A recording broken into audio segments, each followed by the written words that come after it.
একটা চিৎকার দিয়া বলবে, মায়ের অন্তরে আঘাত লাগছে, মা চিল্লায় বলবে, তোরা কই আছো আয়, আমার বাবা বুঝি দুনিয়ায় আর নাই।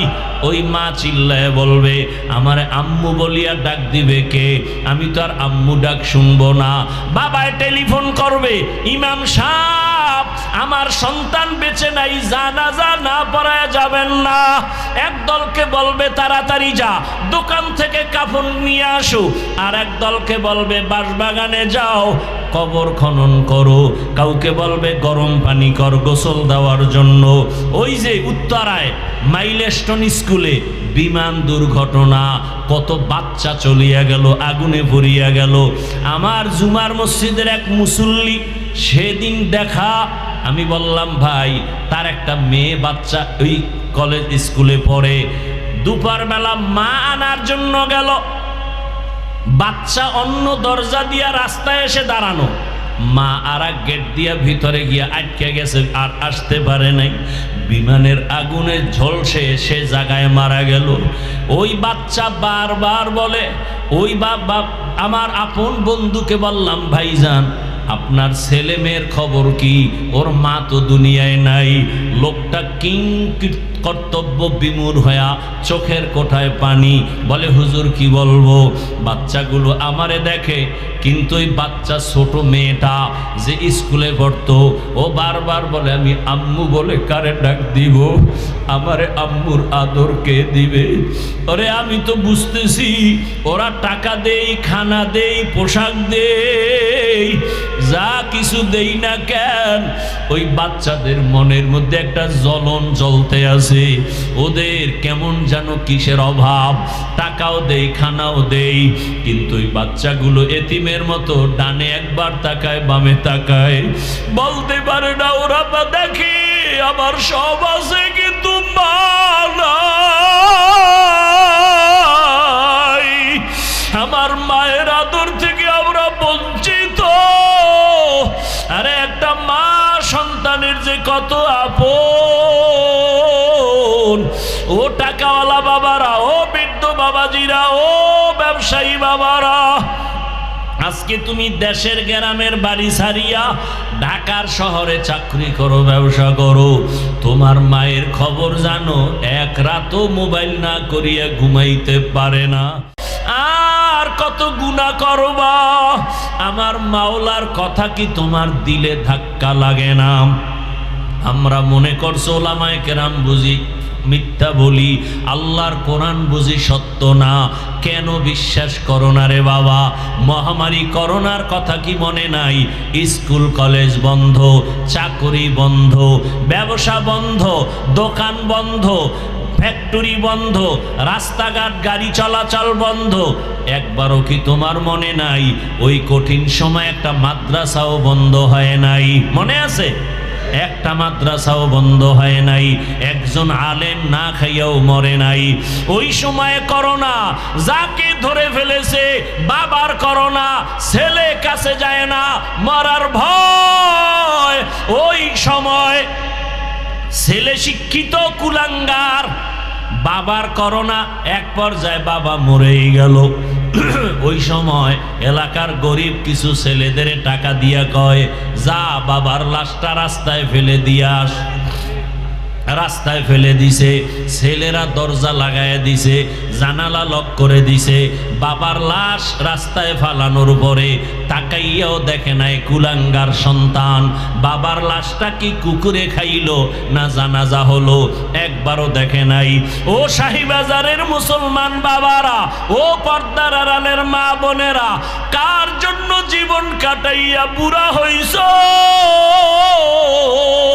দিন নাই রাত নাই, কার জন্য এত কষ্ট করো? তোমার সন্তান তোমাকে ভালো জানে না, তোমার সন্তান চায় তুমি মরিয়া যাও, তোমার টাকা পয়সা লুটে পুটে খাবে, তোমার স্ত্রী চায় তুমি মরিয়া যাও, তোমার সম্পদ লুটে পুটে খাবে। কার পেছনে জীবন যৌবন শেষ করো? একটু মানুষও কি হতে পারলা না?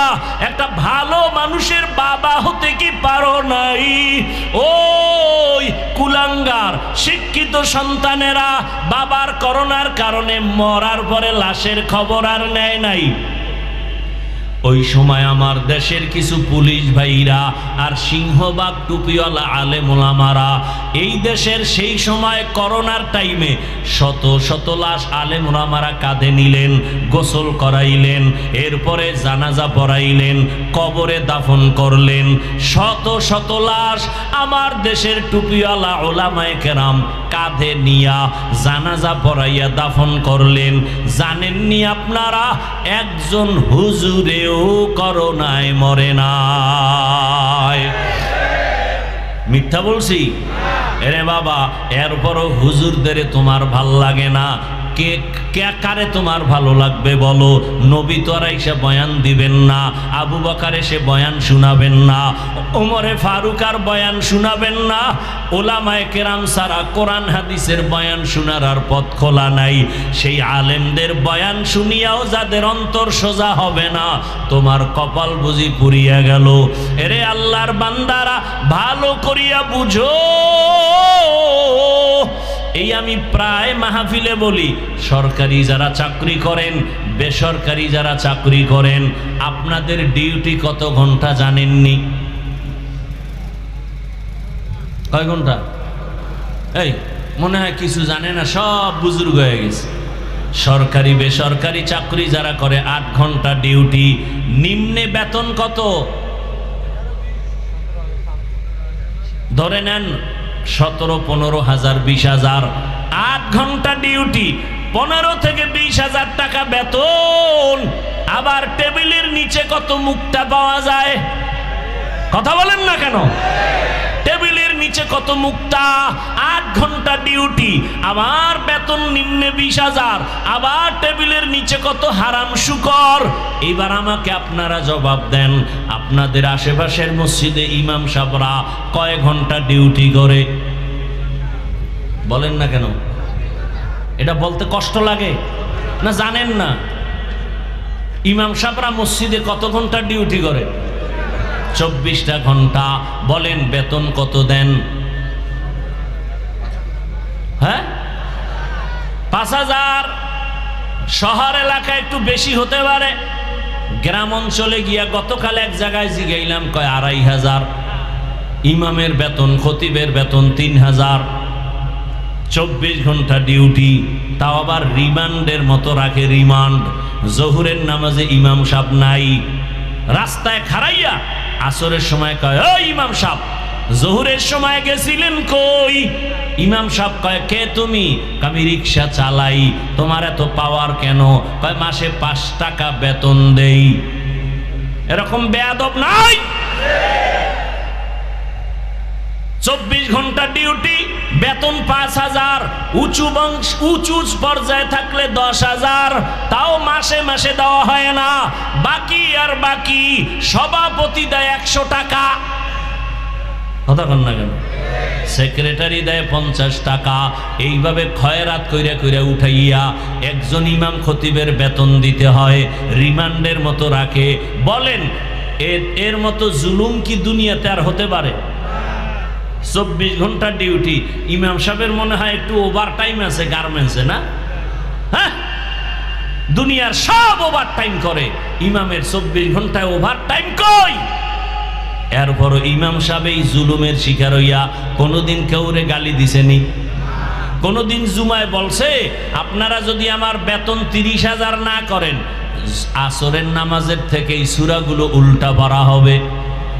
বলছে? কোনোদিন কোনো কমিটির বিরুদ্ধে মানববন্ধন করেছে? করে নাই।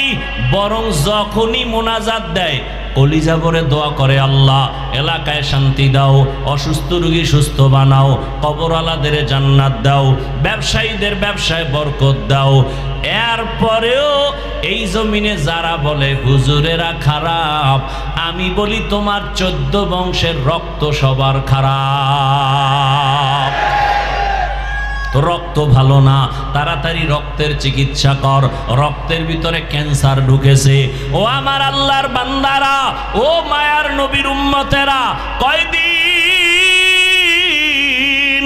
জবানটাকে কন্ট্রোল করো। কেমনে কন্ট্রোল করবা? তাকওয়ার রশি লাগাও, আল্লাহর ভয় হয়। আর এই তাকওয়ার ঠিকানা কোথায়? বলে উলামায়ে কেরামের কলবে তাকওয়া, উলামায়ে কেরামের সোহবতে তাকওয়া। আল্লাহর ওলি যারা, যাদের বয়ানে দিল নরম হয়, চোখে পানি আসে, আমল বেড়ে যায়, এমন আল্লাহওয়ালাদের কাছে যাও, দেখবা তোমার দিল সোজা হয়ে যাবে।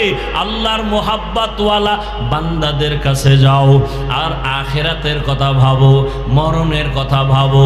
আজকে শাহীবাজারের বয়ান রাত্র 12টা পর্যন্ত মানুষ বসে বসে বয়ান শুনে। ও যুবক, আগামীকাল এই বাগান আর থাকবে না। তুমি এখন সুস্থ, বুঝাবার জন্য বলি, হতে পারে কালকে তুমি হবা হসপিটালের রোগী। না হয় এমনও যদি হয়ে যায় আল্লাহ পাক তোমাকে নিয়ে যাবেন। তুমি গিয়া বাসায় মোবাইল চালাইয়া যখন দরজা লাগায় ঘুমাবা, 10টা 11টায় আম্মু যখন ডাকবে, হঠাৎ দেখবে আওয়াজ নাই।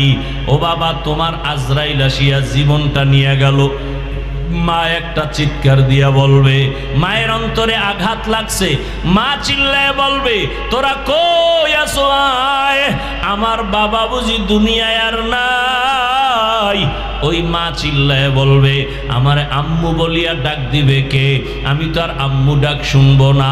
বাবায় টেলিফোন করবে, ইমাম সাহেব, আমার সন্তান বেঁচে নাই, জানাজা না পড়ায় যাবেন না। এক দলকে বলবে তাড়াতাড়ি যা, দোকান থেকে কাফন নিয়ে আসো। আর এক দলকে বলবে বাঁশবাগানে যাও, কবর খনন করো। কাউকে বলবে গরম পানি কর গোসল দেওয়ার জন্য। ওই যে উত্তরায় মাইলস্টোন স্কুলে বিমান দুর্ঘটনা, কত বাচ্চা চলিয়া গেল, আগুনে পুড়িয়া গেল। আমার জুমার মসজিদের এক মুসল্লি সেদিন দেখা, আমি বললাম ভাই, তার একটা মেয়ে বাচ্চা ওই কলেজ স্কুলে পড়ে, দুপুরবেলা মা আনার জন্য গেল, বাচ্চা অন্য দরজা দিয়া রাস্তায় এসে দাঁড়ানো, মা আর এক গেট দিয়া ভিতরে গিয়া আটকে গেছে, আর আসতে পারে নাই। বিমানের আগুনে ঝলসে সে জায়গায় মারা গেল। ওই বাচ্চা বারবার বলে, ওই বাবা, আমার আপন বন্ধুকে বললাম, ভাইজান আপনার ছেলে মেয়ের খবর কি? ওর মা তো দুনিয়ায় নাই। লোকটা কর্তব্য বিমূঢ় হইয়া চোখের কোঠায় পানি, বলে হুজুর কি বলবো? বাচ্চাগুলো আমারে দেখে, কিন্তু ওই বাচ্চা ছোট মেয়েটা যে স্কুলে পড়তো, ও বারবার বলে আমি আম্মু বলে কারে ডাক দিব? আমারে আম্মুর আদর কে দিবে?